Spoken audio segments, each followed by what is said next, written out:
There's a 1.2-litre 3-cylinder petrol version and two flavors of hybrid setup featuring a 108 bhp motor and different outputs from the 1.6-litre petrol unit for a total of 178 bhp or 222 bhp.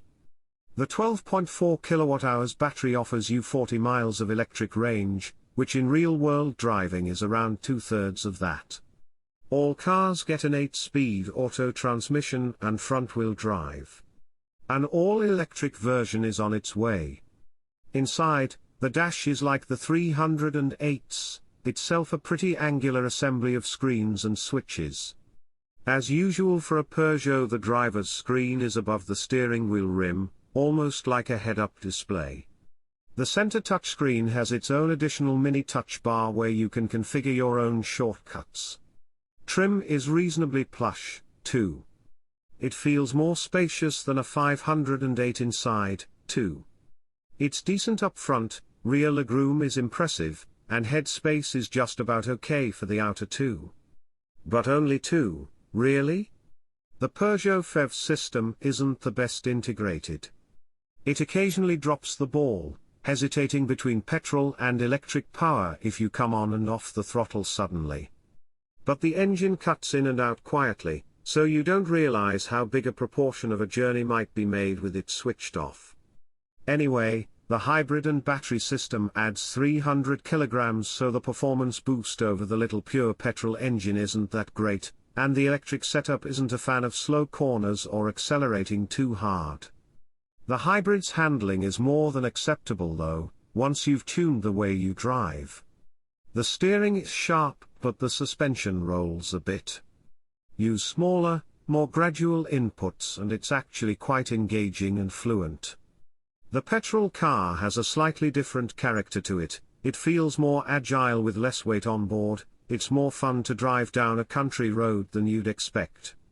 Prices start at £31,075 for the 1.2-litre petrol engine in entry-level trim, with a sizable jump to £39,900 for the hybrid, which we reckon is really only justifiable if you're getting one as a company car, or at least think that you'll be using it predominantly in electric mode and have home charging capabilities.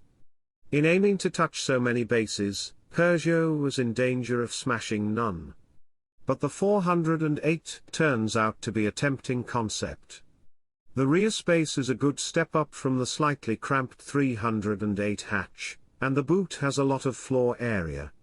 If you tend to sit reclined or are shortish and keep the seat base low, your eyes won't be able to peer over the wheel rim and the dials will be more or less cut off.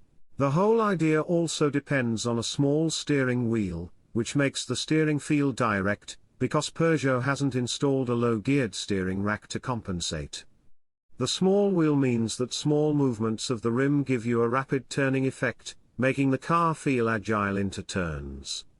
The hybrid version of the car seems to have more roll, so you get a bit of lean through the corner. Not really, we saw around 45 miles per gallon in real-world driving in both.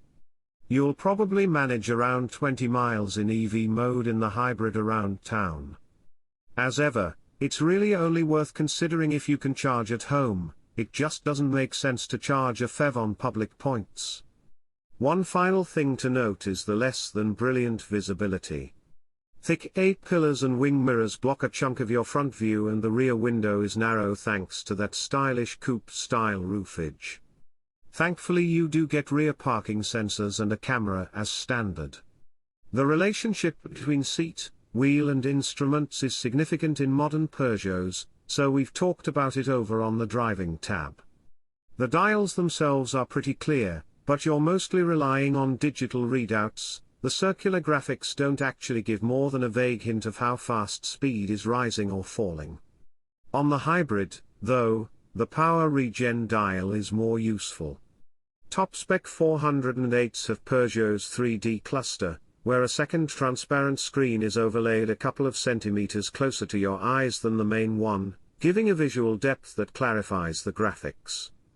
The 408 manages its high-wire balancing act quite well. It doesn't feel cheap, but it doesn't feel premium. It's a style-led compromise that doesn't leave you feeling shortchanged. There's good use of expensive feeling trim materials where it counts: seats, door pulls, the top of the dash, so it feels a smart cabin, and disguises the cheaper slabs of plastic elsewhere. The buttons have a nice clicky action too, including the ones on the steering wheel. E408 might be pitched below the 508 hump in the middle of the seat and the falling roof line, while the outer passengers will get pushed outwards where they'll hit their heads on the tops of the window apertures. But rear leg room is lovely. The 408 range starts at £31,075 for the entry-level 1.2-litre petrol engine. It's a whopping jump to £39,900 for the hybrid version, so you've really got to want it, or at least think that you can save enough money using it. The cabin certainly feels more spacious. The front seats are well bolstered and offer plenty of adjustment. The optional massage seats in the top spec cars are nice, too. The rear bench is shaped for two. The poor fifth adult is squeezed between a raised east. Think that you can save enough money using it. You've a choice of three, but even entry-level Allure trim is pretty decent, including 17 inches alloys, LED headlights, digital instrument panel, 10 inches touchscreen infotainment, with some proper buttons thrown in underneath, rear parking camera and sensors.